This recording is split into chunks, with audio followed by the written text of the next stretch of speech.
looking to react because we're always trying to put out fires. Parents were interpreting a child's behavior as good or bad. So parents would come home, their child would be having a meltdown, like in the bathtub. Like, why did I even come home from work? They turn 2 or 2.5. They drop the nap. They're suddenly getting hit, screamed at. Their child is talking back to them, and they're testing every boundary under the sun before breakfast. For the tantrum to help them come back to their emotional equilibrium. So then they're learning the skills that they need to be successful. We listed 5 things that we expect toddlers to do that they may not be developmentally capable of yet. But the thing is that I always say it takes 2 people to be in a power struggle. And if you're going to wait for your child just to decide, just kidding. Yeah, I'm not really committed to it. No, toddlers are really wired to push against us. So I would say, first of all, the hardest moment, which I will never forget, it's burned into my brain. And I was on a flight on my own, and the 24-year-old guy sitting next to me. What we want to do is translate that from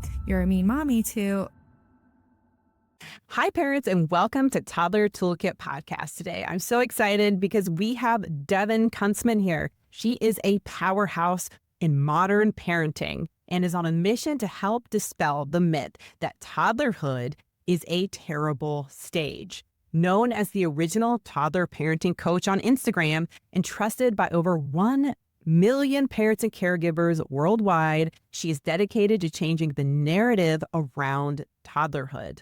Through her Transforming Toddlerhood, she's built a vibrant, close-knit community of parents, offering lifeline of science-based, easy-to-implement tools from courses to workshops and an annual conference, which is awesome, by the way, to navigate tantrums, power struggles, and emotional development with confidence and joy. She is a ICF certified coach with a degree in psychology and child development, gentle sleep coaching credentials under her belt, and a graduate of the Wonder Weeks Academy Infant Mental Health and Developmental Program. In her debut book, coming out really soon, guys, Transforming Toddlerhood, coming out October 21st, 2025 with Harper Horizon, it is a comprehensive parenting manual for every toddler challenge meant for caregivers with children ages 1 to 5, filled with bite-sized, actionable advice, toddler tips, behavior red flags, and real-world scripts. And we're going to talk about this with Devin today, going through all that great information to help empower you through the ups and downs of toddlerhood and find more calm and more connection. Devin's diverse experience ranges from coaching parents to being a former high-profile nanny and to even managing an orphanage in Rwanda. Devin has been featured across various media, including Great Day Washington, Good Housekeeping, Today's Parent, The Every Mom, Healthline, and more. So welcome, Devin. Thank you so much for having me. I'm just so excited to be here today. Yeah, we are super excited to have you here on this episode of Toddler Toolkit podcast. I know parents are really excited because they're coming really for support and to feel like they're not alone. And I think you do such a great job with that, Devin, with your community on Instagram and how you support parents through your workshops and everything that you do. And so you have been called the powerhouse in modern parenting. And you were one of the very first, if not the first voices on Instagram, shifting the narrative around toddlerhood. So can you take us back to the beginning? I know sometimes it's like, whoa, okay, let's rewind the clock here. I want my listeners to understand, all the parents listening right now, what drew you to the stage to help parents with toddlerhood? What really called out to you with toddlers being misunderstood, and why did you want to change that story? Yes. Well, this is such a great question. Well, first, I started Transforming Toddlerhood in 2018 because I noticed there is a huge gap out there in social media and just where we were talking about parenting in general, where everyone was talking about pregnancy and infancy or talking about children in general, but it kind of leaned in toward the school age years. And toddlerhood is a very challenging yet very critical developmental period, and no one was talking about it. So in 2018, I started Transforming Toddlerhood as the original toddler parenting coach and expert on Instagram to dispel the myth that toddlerhood is terrible, because it is important for us to understand first and foremost that your child's behavior is not good or bad, it's communication. And through my life experiences, through my studies, through being a nanny all over the world, working with children all over the world, it became abundantly clear to me that there is a lot of communication errors happening between young children and their parents. And it even happened to me. And two things I noticed were happening. One, parents were interpreting a child's behavior as good or bad. So parents would come home, their child would be having a meltdown, like in the bathtub or whatever when they got home. And parents were feeling very discouraged. Like, why did I even come home from work? This is the greeting I get. You know, they were just looking forward to those great cuddly moments, but their toddler was falling apart, which is completely typical. And I saw a lot of like miscommunication happening. And then I also had my own personal journey where I felt like toddlers' behavior, all of these toddlers I was caring for, if they had quote unquote good behavior, I was doing a good job. And if they had quote unquote bad behavior, I was doing a bad job. And one day, reaching my limit, my wit's end with it all, I finally just understood. I tell this story in the beginning of my book that all behavior is communication. And once that light bulb flipped on for me and no one was talking about it, I said, transforming toddlerhood needs to be here to change the lives of parents. Not only of parents, to transform your whole experience of parenting your child, which will in turn really transform your relationship for years to come. I love how you said that all behavior is communication, and you were seeing kind of these communication gaps in your experience from being a coach, a nanny, when you're running the orphanage in Rwanda. And how did those different experiences, doing those different diverse things, shape the way you see toddlerhood? Or how did you see that communication gap? Or what are some examples you could walk us through? Yeah, absolutely. Well, you know, there's moments where, so when we talk about all behavior being communication, I think it's helpful to start with what is it communicating? Well, it's communicating your child's level of brain development. It is also communicating their level of life experience and skills. It's communicating their feelings and emotions. It's communicating their needs, whether that be sensory needs, basic needs like the, hunger, being tired, the need just for connection and love, and then developmental needs that are very prominent in toddlerhood, like the need to experiment and explore, to have a sense of control, to feel capable, to exert their will, have a role in the family, all of these things. So once you start to understand that, we can go back and look at different behaviors, right? So say you have a 3-year-old that starts to say something like, I don't like you anymore, or you're a mean mommy. We can translate that and understand that, oh, your toddler isn't trying to be rude or manipulative. They're trying to communicate their feelings and emotions the best way they know how. And they're feeling frustrated that you just said, no, we can't go to the park. And so, what we want to do is translate that from you're a mean mommy to, oh, I wonder if you're feeling upset that we can't go to the park. If you have a young toddler, let's say you have a young toddler who you're holding them, you're trying to make their food, and then they like bop you on the head and you're like, whoa, what just happened here? This is your toddler not having words to communicate that they're really hungry and they're feeling impatient because they have a lack of impulse control. And so now they just bopped you on your head because they're like want their food yesterday, right? And so basically understanding that every single behavior that your child has is trying to communicate a feeling, emotion, or need is really a game changer, even if you don't know exactly what it is actually communicating. A lot of the things that you're talking about, I really see that you've tried to dispel those myths about toddlerhood. And I love that reframe you said, where understanding the communication and translating it almost as a way of reframing what is actually really happening. And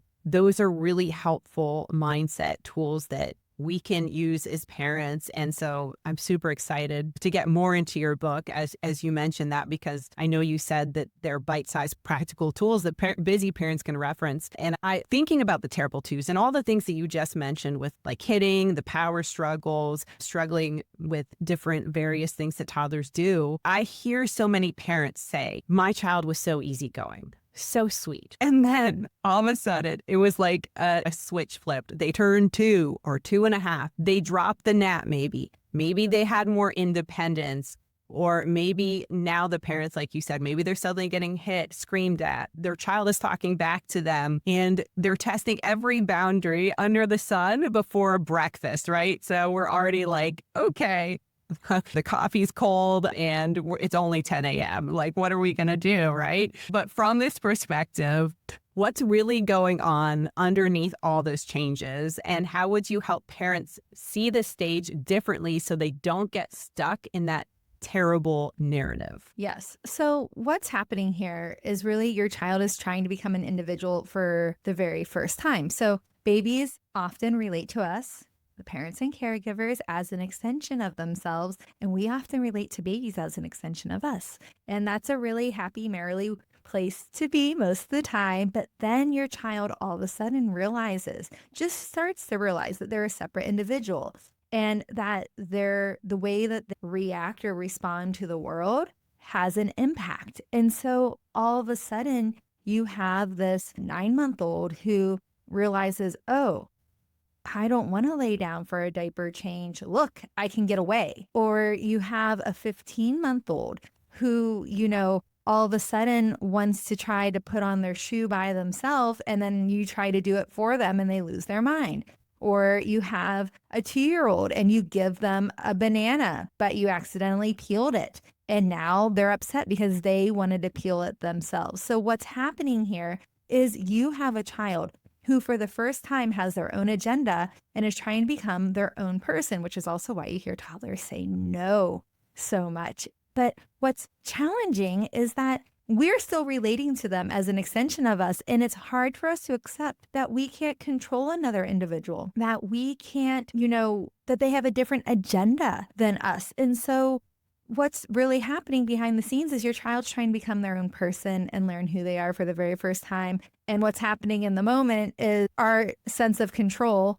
Even though that's a developmental need for toddlers, all human beings like to have a sense of control, and that is being challenged. And we are waking up to the fact that control is indeed an illusion. We have influence, of course, positive, negative, but we can't control another individual. So we need to start reframing these behaviors to be able to move forward in an empowered way. So instead of saying like, oh, my child's being so bad or giving me such a hard time, you want to say, oh, my child's struggling to cope, or my child's having a hard time. Or instead of asking yourself, what punishment does my child need to learn a lesson and stop this behavior? What you want is, what skill does my child need to be successful here? Or what support do they need to be successful here? And these reframes have the potential to completely change not only how you interact with your child, but your child's behavior and your entire experience of ages 1 to 5. I think we are all nodding our head, especially when you're talking about cutting the banana the right way and all those like real things that we deal with every day. And this kind of really leads me into what I wanted to ask you next,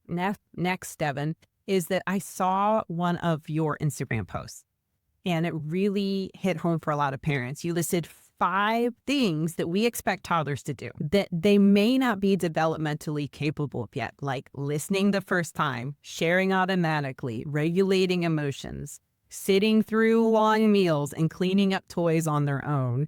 And when toddlers don't do these things, or they have big emotions or meltdowns around those particular struggles, parents think, yeah, my child is being difficult, they're misbehaving, or going internal. I must be doing something wrong. And what you're telling us is it's really developmental stage that they're going through, and that they're actually lacking the skill. So how does setting these unrealistic expectations of our toddlers, and actually, honestly, of ourselves too, fuel so many of the tantrums and power struggles we're seeing every day? Yes. I love that you said for ourselves as well. And not only do unrealistic expectations fuel power struggles that then lead to tantrums with our toddlers, but quite frankly, it fuels our own tantrums as well as adults. Because when you have an unrealistic expectation for your toddler, let's say you're expecting your child to be able to share at age 2, or be able to not have a tantrum when your child's feeling frustrated, upset, or disappointed at age 3. Just use these as examples here. If you think that your child should be doing that and then they're not, first you're going to think, wow, my child should be doing this. So now they're just being bad. They're doing this on purpose, which you're going to respond in a harsher way with that narrative. Or you could be thinking, gosh, what am I doing wrong? I must be really messing up and failing if my toddler's acting like this. So it can go both ways, but it definitely creates a lot of frustration. And then we end up digging in our heels and pushing against our toddler. But the thing is that I always say it takes two people to be in a power struggle. And if you're going to wait for your child just to decide, just kidding. Yeah, I'm not really committed to it. No, toddlers are really wired to push against us because they're trying to become their own individual. So they're going to exert their will. It's really important to start understanding realistic expectations for your child's behavior and development. So then you can come alongside them, meet them where they're at, and support them in learning the next skill that they need, or supporting them in getting to the next stepping stone that's leading toward the outcome that you want to get to. And so that's why this is incredibly important, right? So for the tantrums, we're going to teach emotional regulation skills. We're going to support kids when they fall apart and help them come back to their emotional equilibrium. We're going to help kids learn how to do child-led turn taking for when they're having play dates or playing with toys with siblings. So then they're learning the skills that they need to be successful later on. I love how you talk about meeting kids where they are and filling that gap, because if our expectations are unrealistic and we're not able to help or guide in parenting discipline, which I know you've also talked about through following you in your community, the discipline is really leadership. Parenting with discipline is understanding where our kids are at and guiding them. And to do that, we need to understand and take their hand. And yes, we can help them become more independent, and we can pull back in certain spots, but actually understanding where our child is developmentally is so important. And that's why your work is so important with understanding toddlerhood, which brings us to your book, Transforming Toddlerhood. And this feels like a culmination of all your years of work coming forward. And that's why I'm so excited to read your book. And I know everybody listening is too. What do you hope parents take away from your upcoming book? Oh my gosh, the takeaways. So many beautiful takeaways. I think one of the biggest things is just, first of all, understanding that your child and you both are human beings and no one needs to be perfect here. It's all about practice, learning, and growth. That is what is so important. Really starting to just have compassion for yourself and compassion for your toddler. That's really an overarching theme I really revisit throughout the book.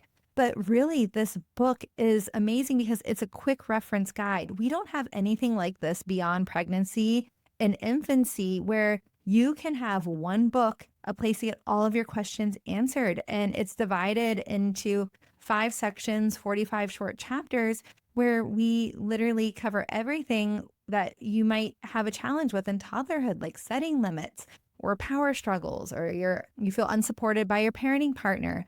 You want to yell. Your toddler is throwing food at meal times. There's lots of chaos, potty training, sleep, screen time, what to do about screen time, tantrum, separation anxiety, all of the different challenges that you're going to face are all in this book, with toddler tips, grips, behavior, red flags, and FAQs. And really what I want parents to know is that they don't have to be perfect. It's all about being willing to learn and grow and practice alongside your child. And that's how being human and being vulnerable is actually how you create a strong relationship and a resilient child.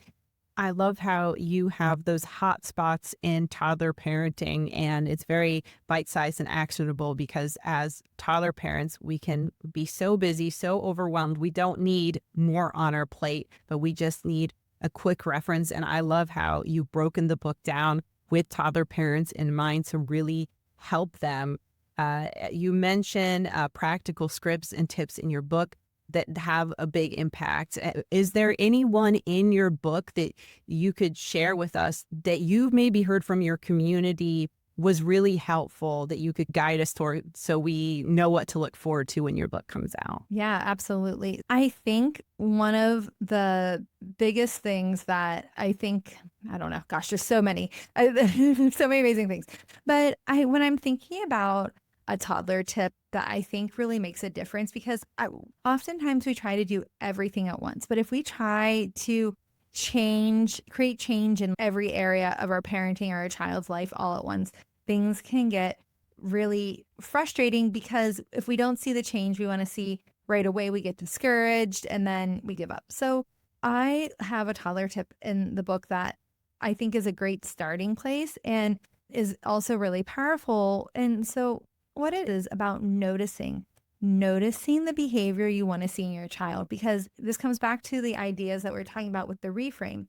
If you're always focused on the quote unquote bad behavior or the behavior that you don't want to see, that's what your brain's going to notice more and more of. And your toddler is going to see you noticing that behavior, especially if you're responding by yelling, using threats and timeouts and things like this. So when you start recognizing the moments, acknowledging the moments that your child is having the behavior you want to see, and then acknowledging it out loud, not only are you training your brain to see those moments that you have not normally seen, they're there, but you don't notice them because those are probably the moments where you're just like relaxing back or maybe checking out because you're like, okay, no fires to put out here. But it's not about putting out the fires. It's about supporting and encouraging more of the behavior we want to see. So you acknowledge that out loud, and then your toddler also sees you noticing it. So they're going to be motivated to have more of it. So now you are really influencing your toddler in a positive way, and you're influencing your brain in a positive way. And that's just using this tip alone. You'll notice things just get a little bit easier every day. And it's a pretty easy tip to implement that can make a big difference. That tip is definitely extraordinary. And guys, 100%, I know that to be true, is that really what Devin is saying is one of the most potent things. And it's actually funny because when you hear it, you might go, okay, but it really makes that big of a difference. And you're so right, Devin, about like the patterns that we get into. Like our toddlers follow patterns, we follow patterns, and those patterns can interact with each other. Like when you said, are we always looking to react because we're always trying to put out fires versus finding the positive moments with our toddlers, and that pro-positive social praise and social skill interaction is really so motivating. Our kids are starving for our attention one way or another, and really getting it for positive things is such a huge takeaway. So definitely write that down, guys. That's a really big one. It seems simple or maybe even easy, but it's really in the day-to-day when we get caught up in the dishes, work, everything, it's one of the first things we can forget. So that's why it's so important to write that one down and hang it around your house, put it on your fridge, put it on your bathroom mirror, put it on the door when you're getting ready to walk out the door, stick it like 5 places in your house, because it is super easy to forget, but it's also super powerful if we can practice it.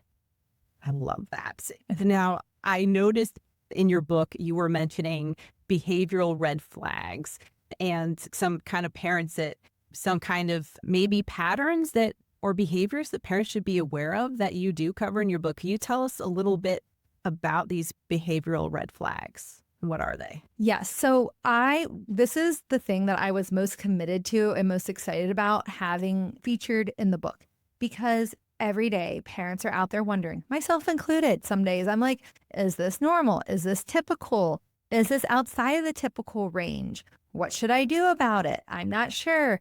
And so I know that this weighs heavy on parents as kids are going through these first 5 years, and there's just so many developmental milestones happening so close together. So I really wanted there to be call outs in the book so parents could understand, okay, when are tantrums typical, or when are tantrums maybe crossing the line and we actually need to get more support or maybe some type of an evaluation. Same with things like picky eating. That's another great example. When is picky eating, selective eating typical in toddlerhood? Because it absolutely can be typical. But when is it to the point that we need to get a professional to support us? And so just an example with that one, if your child is down to only 5 to 10 foods, or they are only will eat certain textures and they're avoiding other textures, and or if they are avoiding complete food groups, will not eat any vegetables at all,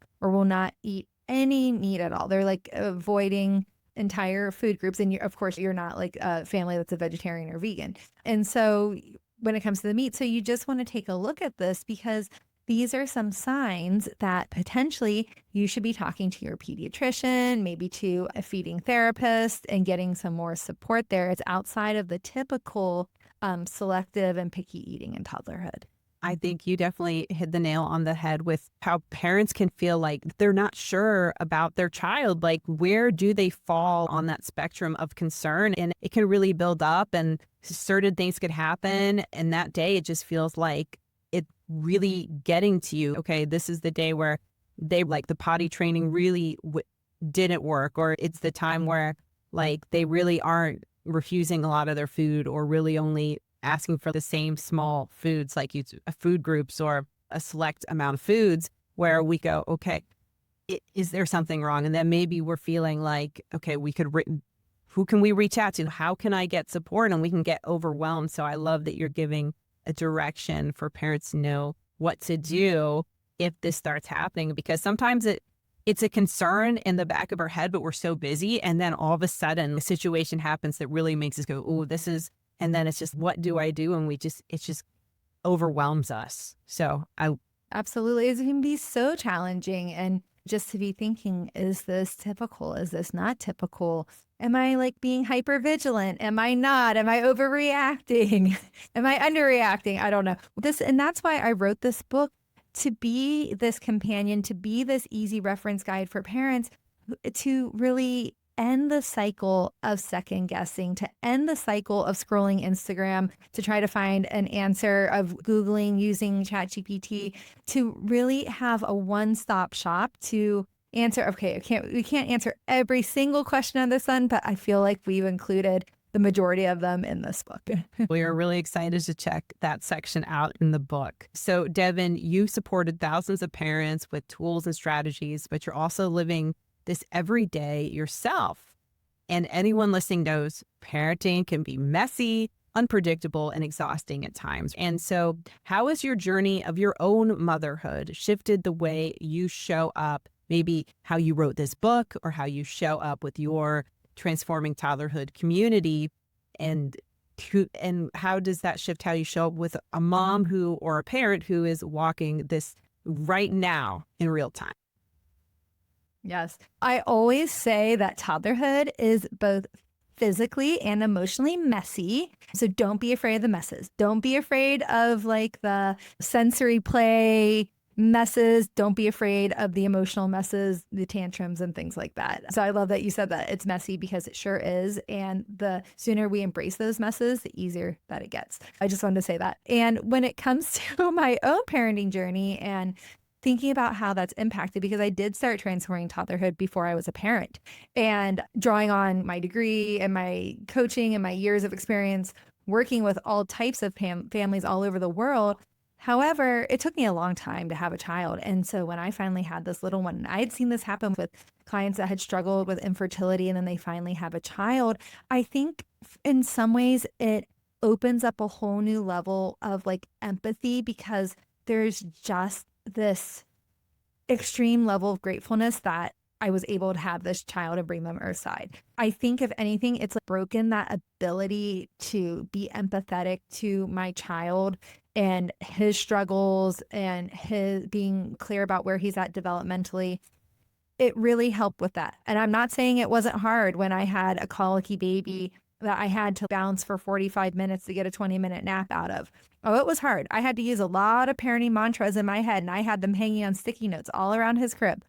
I needed those.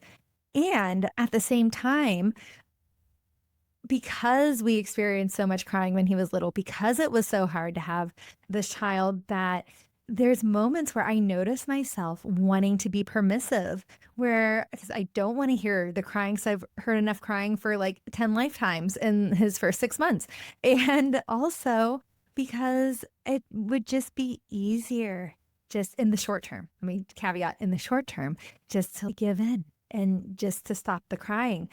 These are things that I'm noticing. And I think so because of this, it gives me a whole new level of empathy for toddler parents out there who are in the middle of struggling. How do I really help my toddler have better behavior? How do I help my child have more cooperation But at the same time, I don't want to be too harsh. I want to take care of their emotional well-being. And so I really feel for parents who are stuck between, I don't want to yell at my child, but I also want them to listen. What do I do?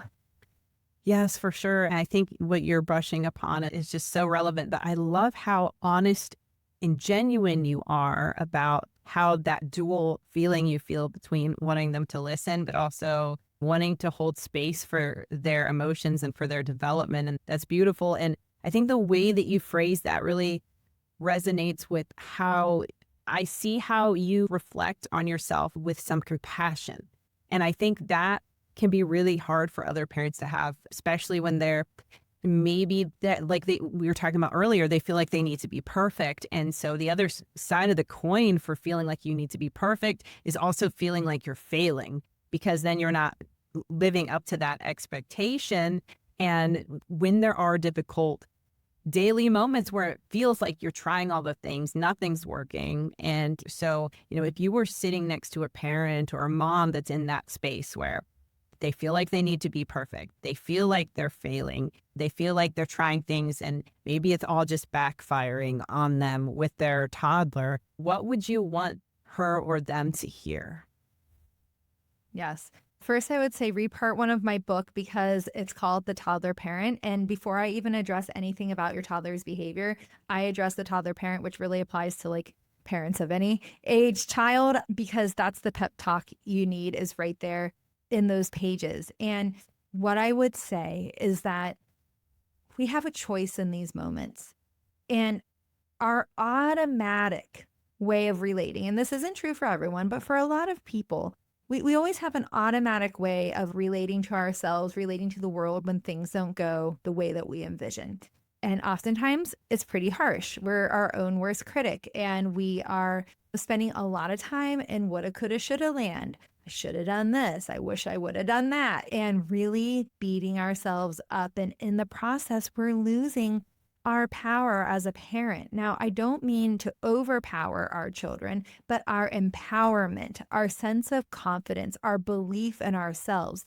So my invitation to everyone is to flip the script and ask yourself, okay, instead of, I wish I would have, you might say, what did I learn from the situation? How would I like the situation to go next time? How could I respond differently that would take us closer to our goals? All of these questions help us get into a growth mindset, which is a topic that's been very well researched and created by Carol Dweck. And I talk a lot about it in my book.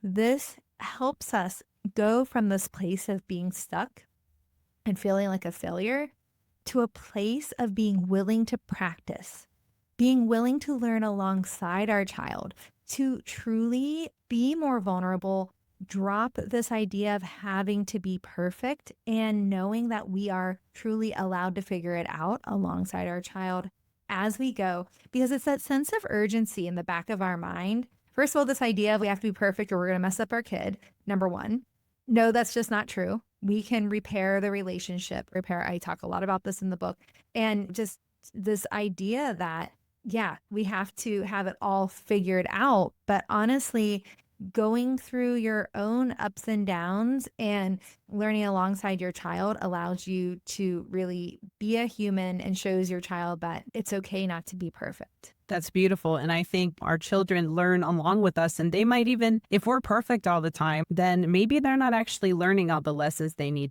to see, because when they go to kindergarten or preschool and there's conflict with sharing or group projects when they're older, right? And they've never seen conflict because everything's perfect. They're not going to have the skills they need. So I love how you talk about repair, because that is such an important social skill that our kids need. And also like navigating difficult situations, navigating frustration, disappointment, all these things, these beautiful lessons all come from things not going perfectly. So I love how you mentioned that. And this leads into what you were already just talking about. But what was kind of one of the hardest toddler moments you've faced personally that made you think, wow, I'm actually not sure what to do right now, or I didn't expect this, or I actually have to think this one through. Maybe it's a different approach than what you thought you were going to use. Or maybe from your previous education, it was like, actually, let me think back. This is actually what's going to help me. Or maybe that previous education, no, that wasn't it. It was something you discovered in the moment in the trenches of motherhood. So what was that and what helped you move through that? Yeah, there's a couple of things here. So I would say, first of all, the hardest moment, which I will never forget, it's burned into my brain, is when I had a new toddler, about 15 months old, and I was on a flight on my own, and he was sick and still had reflux. So having a stuffy nose triggered the reflux, and projectile vomited all over myself, himself, and the 24-year-old guy sitting next to me on a 3-hour flight. About 20 minutes into that flight. So that was just like, we think about public tantrums, right? And how like mortifying that can feel at times because we think that we're being judged by everyone.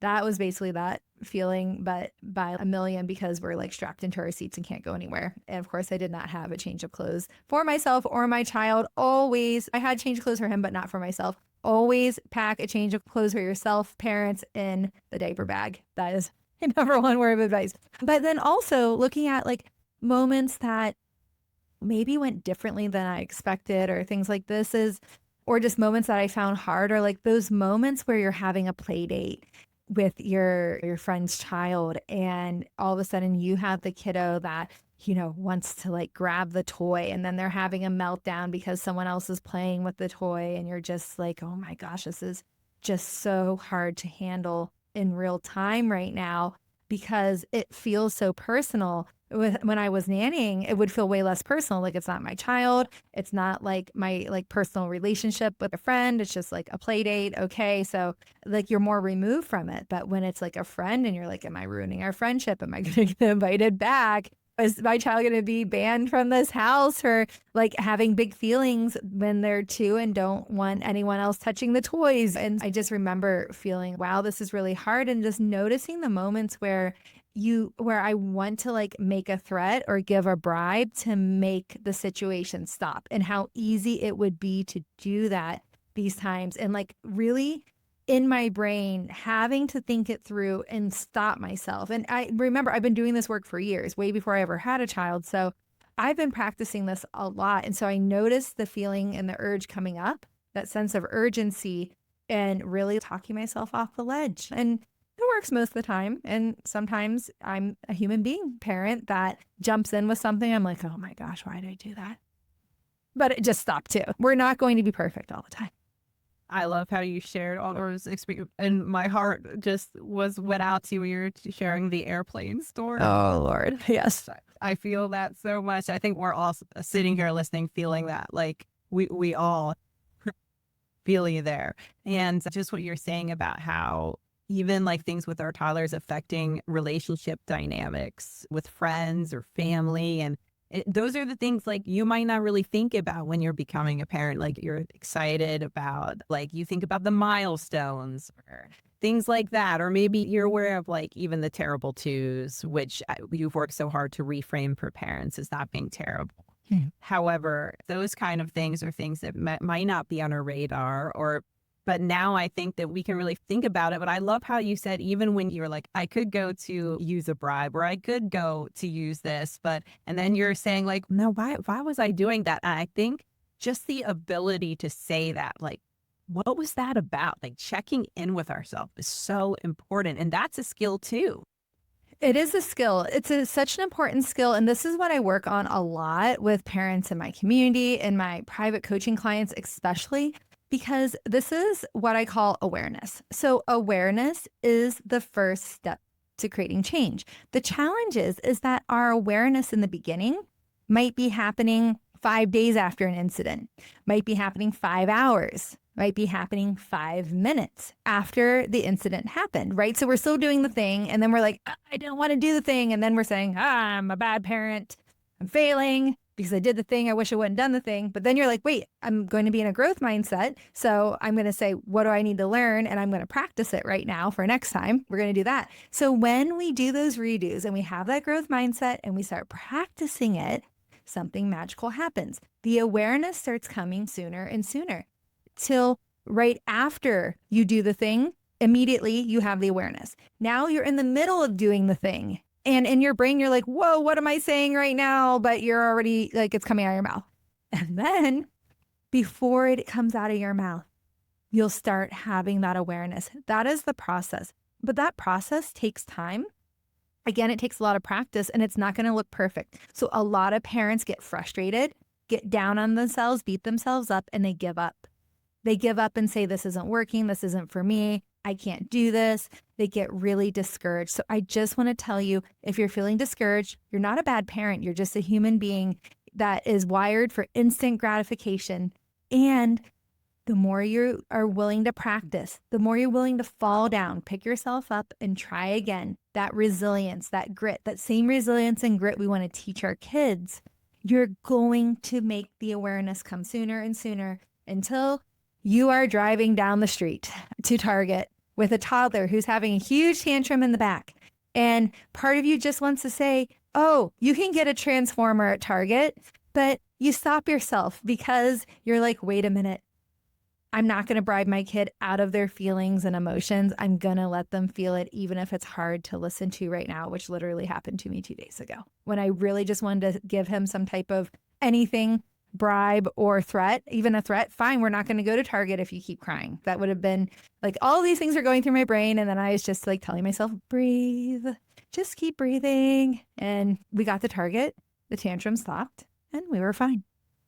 I love how you shared that real life experience with just like how, because that's so relatable. And also, I think that sharing that progression is really eye-opening. It's not just like we're going to be able to stop and pause and reframe or stop ourselves or reflect before we even speak right away. That's a skill itself and a big skill that you've scaffolded for us and made us realize that, yeah, it could be we're not even registering something until 5 days later. But that's okay. The fact that we have to really meet ourselves where we are, and maybe we weren't even aware to begin with. And now listening to this conversation with you, Devin, on this podcast, there might be some parents that are like feeling, oh, okay. And then maybe next week something happens, your kid's screaming in the car, right? And we feel like we want to bribe them or threaten to take like the park away or wherever we're going. And we're going to think of this. And now it's in our center of awareness. And this is why this is so impactful and so powerful. And when you imagine the impact of your work, Devin, on your community and also how the book will transform so many homes, what do you hope your legacy will be for this generation of parents and toddlers? How can we have that legacy? What's your hope for that? Oh my gosh. My hope is that through all the work that I do at Transforming Toddlerhood, through this book, that parents who are out there and they hear a piece of advice, whether it's through a podcast, a blog, Instagram, or a book, and they say, I'm so guilty of that. I really would love my legacy to be is just normalizing parents being human beings, not being perfect, and knowing that there's power in that imperfection and that all of these imperfect moments are opportunities for learning and growth that can be so much more powerful than if you were just like the robot perfect parent. And so my ultimate dream or goal is that parents would stop saying, I'm so guilty of that when they come up against a piece of advice for how to do something differently, different from how they've been doing it, because I'm so guilty of that, go straight into that woulda, coulda, shoulda land and beating ourselves up. So that would really be my dream or goal is for parents to just truly have that acceptance for being human and knowing that there is so much more power in being human and being vulnerable and being willing to practice, fall down, and try again than there is to being a perfect parent or being like a robot, which just isn't even possible. That was so beautifully said. And I really feel what you're saying, especially we want our kids to be resilient. And when we lean into imperfection, I think we're teaching our kids it's okay to make mistakes. And then we can learn, we can repair, we can reflect, maybe it's just okay because there was a lesson from it. There's something we can learn and how we treat ourselves and talk to ourselves, that we're directly modeling to our children. And that's just, yeah, it brings tears to our eyes because it really hits home, but it's really that the deeper work behind, we see our kid tantruming in Target, or we see our child flopping on the ground, not wanting to leave the park, and we want them to listen. But then when we just really pull everything back, it really goes back to what you just said.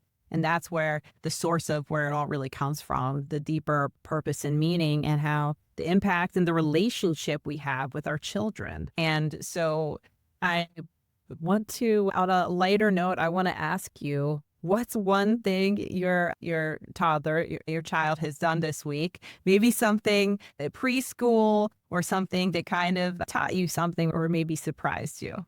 Yeah, the one recurring thing that's been happening for me a lot is seeing just how loving and how tender my child's personality is. And I'm like, oh my gosh, this kid was put here on this earth, in this family, to really be the love that's missing. He's all the love that's missing in little moments, whatever relationship. He's here to remind us all just how much love and beauty there is to share. I think that just about every day, with the things that he says, the things that he does, and I'm like, wow, he's here to teach us all how to love harder. Oh my goodness, Devin's going to have us all cry. Yeah. We can embrace it. It's okay. Yes, it's okay.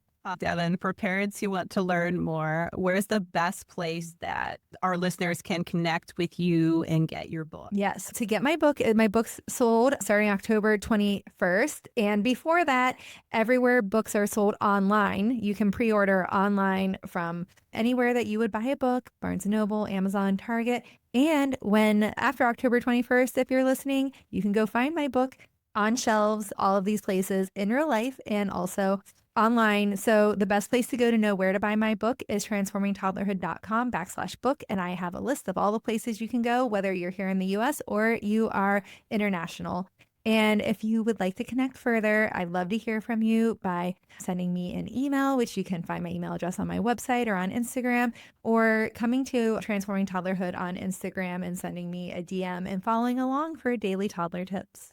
Amazing, Devin. I will have all those links for the Instagram and for getting Devin's book online if you want to pre-order it, which it will then become available to order from that same link. I will post those in the show notes of the podcast, so make sure to scroll a little bit down and check that out and connect with Devin. I love following her. She's such an inspiration. I had been to one of her conferences 2 years ago, which was amazing, and it totally transformed my parenting when I was going through a very rough patch when my toddlers were 2.5. So I highly recommend all the resources, and the network and community that Devin has built is so impactful. And we see her heart here, such a beautiful heart. And we're so grateful to learn from you. And I know Devin has been doing this a very long time. So we're very lucky to get to sit down with her, hear what's on her mind, and learn from her real, honest, and genuine life story, and how she's really made this so we can access the information in our busy lives. And we're just grateful for you, Devin. Thank you for being here. Thank you so much. I appreciate it. All right, everybody. We will see you in the next episode. Bye. Bye.